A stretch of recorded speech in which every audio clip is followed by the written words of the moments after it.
देखिए, जंग के बीच यूक्रेन और रूस के अधिकारियों में बातचीत अभी चल रही है। युद्ध रोकने के लिए दोनों एक दूसरे के सामने अपनी अपनी शर्तों को रख रहे हैं। यूक्रेन को भी पता है कि रूस के सामने ज्यादा दिनों तक वो टिक नहीं पाएगा। ऐसे में पुतिन अगर जीत जाते हैं तो यूक्रेन की सत्ता के लिए उनके पास किस तरह के विकल्प हो सकते हैं, ये आपको बताते हैं। पहला ऑप्शन तो ये हो सकता है कि पूरी तरह से कब्जा करके यूक्रेन को रूसी संघ का हिस्सा बना ले पुतिन। दूसरा ऑप्शन ये हो सकता है कि यूक्रेन को पूर्व और पश्चिम दो भागों में बांट दे और दोनों ही जगह पर कठपुतली सरकार बिठा दे, या फिर नाटो में शामिल ना होने की जो शर्त है वो यूक्रेन से मनवा ले और बाकी इलाकों को छोड़कर क्रेमिया की तरह जो सीमावर्ती इलाके हैं, जो पोर्ट सिटीज हैं, बंदरगाह वाले इलाके, उन पर वो कब्जा अपना जारी रखे। यानी क्रेमिया, खैरसोन, डोनेट्स्क, लुहांस्क, लीव और खार्किव पर वो अपना कब्जा बनाए रखे। हालांकि ये तो बाद की बात है। फिलहाल राजधानी कीव की जो लड़ाई है उसमें दोनों ही देशों की सेनाएं भिड़ी हुई है और पूरी ताकत से भिड़ी हुई है। खैरसों पर रूस का कब्जा हो चुका है। कीव पर कब्जे की लड़ाई जारी है।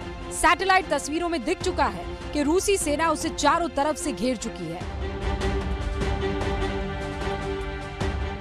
हजारों की तादाद में टैंक्स, बख्तरबंद गाड़ियां, जवान कीव के चारों तरफ मौजूद हैं, लेकिन यूक्रेनी सेना भी उन्हें जबरदस्त टक्कर दे रही है। There's a very difficult situation around Kiev, and that's very serious.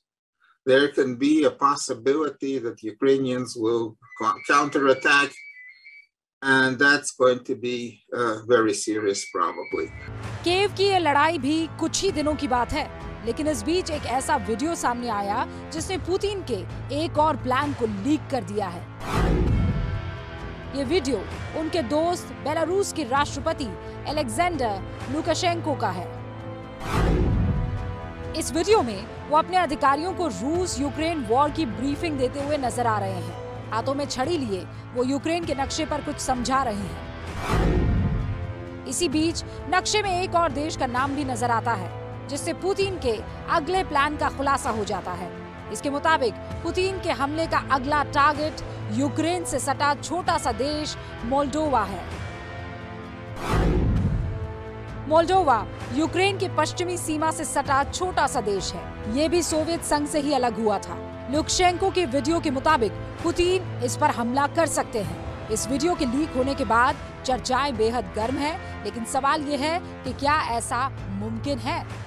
देखिए, मोल्डोवा हो सकता है क्योंकि मोल्डोवा यूक्रेन के आगे है, पर मुझे ऐसा व्यक्तिगत रूप से ऐसा नहीं लगता, क्योंकि मोल्डोवा पर जाने के लिए उनको यूक्रेन का पूरी तरह कब्जा करना जरूरी है और यूक्रेन की जो सीमा है वो काफ़ी लंबी है और जिस तरीके का युद्ध अब यूक्रेन में हो रहा है, जैसे गुरिल्ला वॉरफेयर कहते हैं, अगर उस तरीके का युद्ध चलता रहा जहां एक आम आदमी युद्ध कर रहा है, तो मुझे लगता नहीं कि मोल्डोवा पे हमला करना यूक्रेन के लिए आसान होगा। मुझे जो लगता है कि अगर इनका जो उद्देश्य था कि अगर ये यूक्रेन में त्वरित सफल हो गए होते तो शायद जॉर्जिया अगला राष्ट्र हो सकता था।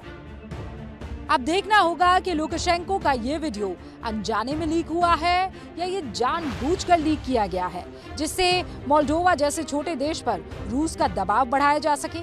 फिलहाल रूसी सेना 8 दिन बाद भी कीव पर कब्जा नहीं कर पाई है। देखिए, यूक्रेन संकट को 8 दिन बीत चुके हैं। ना तो जंग रुकी है, ना ही रुकने के संकेत कहीं दिख रहे हैं। सवाल यह है कि क्या सिर्फ रूस की जिद से जंग की लपटें नहीं बुझ रही है, या फिर जंग पर ब्रेक ना लगने के लिए कुछ और लोगों की जिम्मेदारी बन रही है और वो दिख रही है।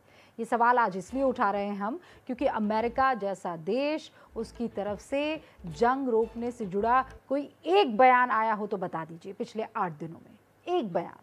हैरानी की बात यह है कि अमेरिका समेत उसके ज़्यादातर सहयोगी देश जंग के मुहाने पर, इनफैक्ट जंग में पूरी तरीके से अपने आप को झोंक चुके यूक्रेन को लगातार हथियार और हथियारों की सप्लाई करने का आश्वासन भी दे रहे हैं और कर भी रहे हैं। इससे यह सवाल उठ रहा है कि क्या यूक्रेन संकट से अमेरिका के कारोबारी फायदा जुटा रहे हैं और क्या कारोबारी फायदे की वजह से जंग पर लगाम लगाने की कोशिशों में कमी दिख रही है। इसी का विश्लेषण अब हमारी इस रिपोर्ट में देखेंगे। लाख लोग रेफ्यूजी बन चुके हैं। खून जमाने वाली सर्दी में पैदल ही जान बचाने के लिए भाग रहे हैं। ये तस्वीरें हमने आपको इसलिए दिखाई ताकि आप जंग की तपिश को महसूस कर सकें। कोई भी यही चाहेगा कि पहले जंग बंद हो, फिर विवाद सुलझाया जाए।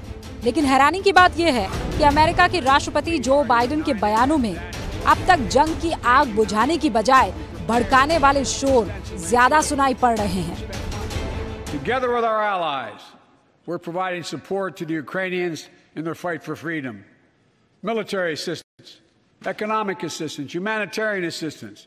We're giving more than $1 billion of direct assistance to Ukraine, and we'll continue to aid the Ukrainian people as they defend their country and help ease their suffering. We must keep the momentum going. We must do everything we can to help the Ukrainian people, to hold Russia accountable, to match our strong words with strong actions. युद्ध में जब आग के शोले बरसने लगते हैं तो पहली कोशिश उन शोलों को बुझाने की होती है, लेकिन रूस और यूक्रेन की इस जंग में एक बार भी अमेरिका की तरफ से इन शोलों को बुझाने की कोशिश नहीं हुई। उल्टे अमेरिका के बयान यूक्रेन को भड़काने वाले ही रहे हैं।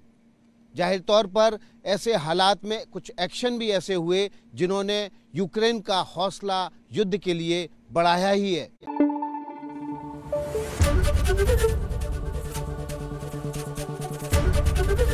एबीपी न्यूज आपको रखे आगे।